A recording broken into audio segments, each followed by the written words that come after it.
Hello, splendid viewers, and welcome to today's Good People, Good Works, once again featuring Bianca and Michael Alexander of the United States, co-founders of Conscious Planet Media, a socially aware media company which produces Conscious Living TV and Soul of Green TV.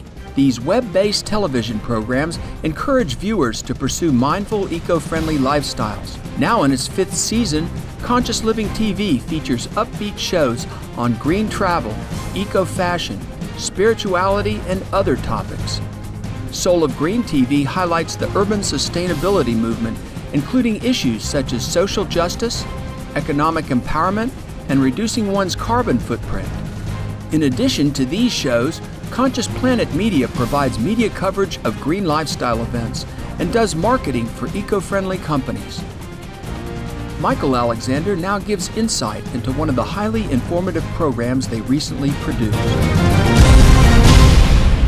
One that we just finished was a piece that we did on food deserts. Food deserts are basically urban environments where the inhabitants have greater access to liquor stores and to junk food than they do to fresh fruits and vegetables. So basically, it's a food desert because they can't get fresh fruits and vegetables. And here in Chicago, over 600,000 people live in food deserts.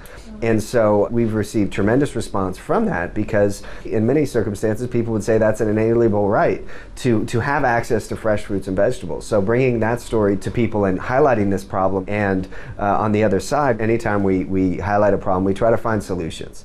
And so we highlighted several organizations here locally in Chicago that we said are the growing solution to food deserts, and that's by creating urban gardens here in the city. There's a lot of unused land in these food deserts that can be converted, and in many instances is being converted to grow food for the local inhabitants.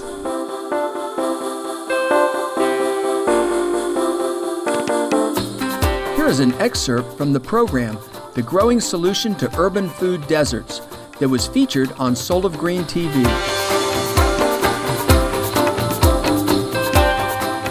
According to a recent study by the Mari Gallagher Research and Consulting Group, on average, residents in food deserts have to travel twice as far to reach a grocery store than a fast food restaurant or liquor store. The vast majority of foods found in these local convenience stores are dangerously high in sodium, high fructose corn syrup, saturated fats, and preservatives, and low in nutritional value. I think if we have vegetable fruit in our neighborhood, that our people would be more into eating right. I was just diagnosed with high blood pressure. If I had a place where I can even just go in there and just get bananas or fruit or things like of that nature, it would be helpful to me. Fortunately, there's a growing movement of grassroots activists looking to solve the food crisis by growing fresh, organic produce right in the heart of the city. Chicago native Ryan Beck manages the urban farm for the Jane Addams Hull House Museum in downtown Chicago. You know, it's just a small urban plot, about 1/4 of an acre, but you can get a lot of food out of that. Even in the stark urban setting, it's got the urban skyline. People don't, you know, they expect a parking lot to be here, not a garden.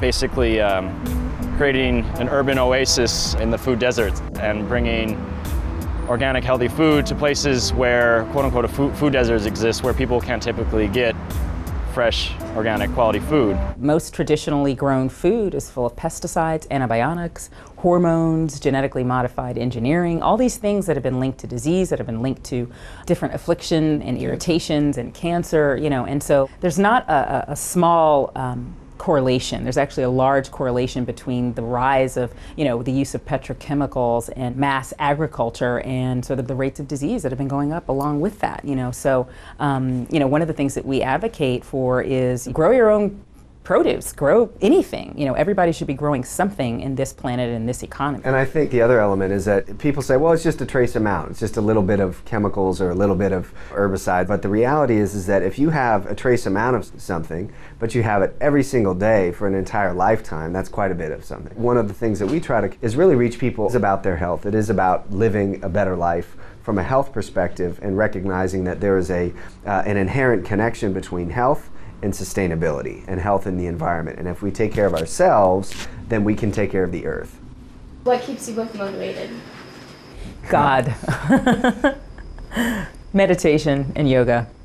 I think what keeps me motivated is just turning on the TV, seeing what movie studios are turning out for the most part, and also on the other side, seeing how many brilliant creatives there are out there right now, how many talented young filmmakers and writers and journalists, and dichotomy between those two. That's what keeps me motivated, because we really hope to provide a vehicle for many of those talented people to bring these messages out there and to bring more balance to media and to the messages that are being populated all over the world.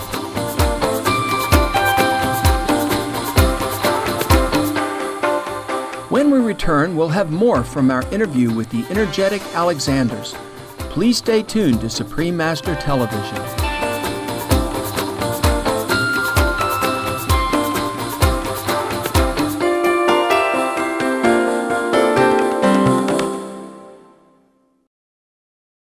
It's about a state of being, a state of consciousness that transcends sort of what we've all been told up until now, how we need to live our lives. And so, it really comes, I think, back to, making an awareness. It's really a spiritual path. And we wouldn't be doing this but for our spiritual foundation. So our hope is really to, use media as a force for positive change.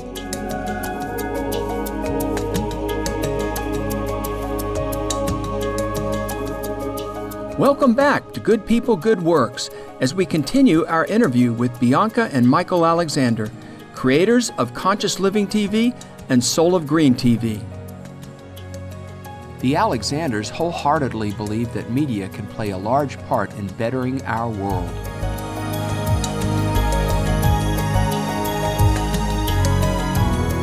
The reason that we were blessed and have continued to be blessed with our work and with the amazing people we work with and that support us is because we have an important role to play. Hopefully, bringing this planet into more alignment and bringing more justice and love and peace into the world. That's a lifelong mission. It may take our whole life to accomplish it, but it's one of those things that 8 hours is never enough to accomplish a goal like that, so there's always more to do. I think our goal is to, at the end of the day, to raise the consciousness of the planet. It's a unique time in the world, and you can have a tiny organization in Chicago that can have an interesting story, and we can get that story out all over the world on YouTube as an example, and hundreds of different websites all over the world. And so I think for us, that's really what we're hoping to do, is just to continue to perpetuate that message.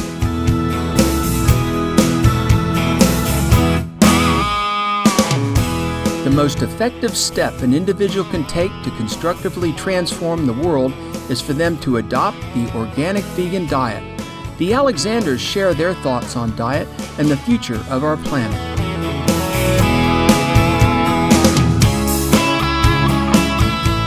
And obviously, going vegetarian, if you're a meat eater, will instantly reduce your overall carbon footprint, just given all the waste and the water. It takes 3,000 gallons of water a day to support a meat-eating lifestyle. The average vegetarian lifestyle takes only 300 gallons of water. I mean, that's just an example. Let's not even talk about the off-gassing from all the cattle. So just from an environmental perspective, it has a huge impact. And then just from a health perspective, again, you bring it back to what's in it for the individual viewer, the individual person. And then for me, spiritually, I think, from a humanitarian perspective, I think it's important to value life, all living things, all living creatures. And, as we are no longer sort of ingesting and imbibing the energy of death and destruction, which is basically what happens every time you sink your teeth into meat, people's awareness and consciousness and overall sense of being is going to be happier too, which will inspire them to go and do better things in the world. And it goes on and on. It's like a reverse food chain. It's like, take care of the little one, and then we'll all get to sort of ride the wave of higher and greater consciousness. And I think there's no limit to what we all can accomplish once our state of consciousness and our vibration raises. The vibration of the average meat eater is definitely lower than a person that doesn't have that stuff in their system. And I know that each and every time that I ingest meat, I'm ingesting the death of that animal, I'm ingesting the pain that they went through in that moment. And if that's what I'm taking in three meals a day or one meal a day, it's no wonder that our society is at war. It's no wonder that we continue to perpetuate war all over the world. So I think a key element of us creating a planet that works for everybody and a planet that is peaceful is a vegetarian lifestyle and is an organic lifestyle, because ultimately there is a greater consideration for the world beyond just a profit through the organic farming movement. Factory farming is killing our planet frankly, and it's done for a profit. So we believe that vegetarian lifestyle and organic farming, and that's peace. So I think it's key.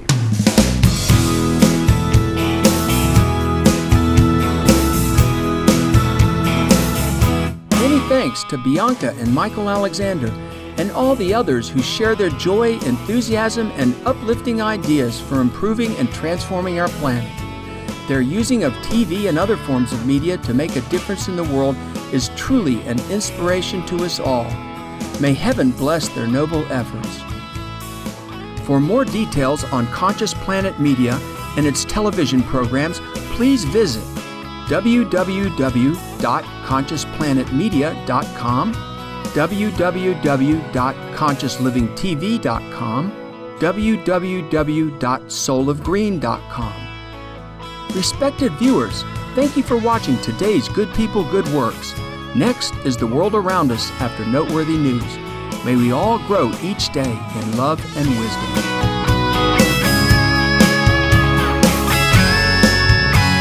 For more details, please see www.suprememastertv.com/GPGW.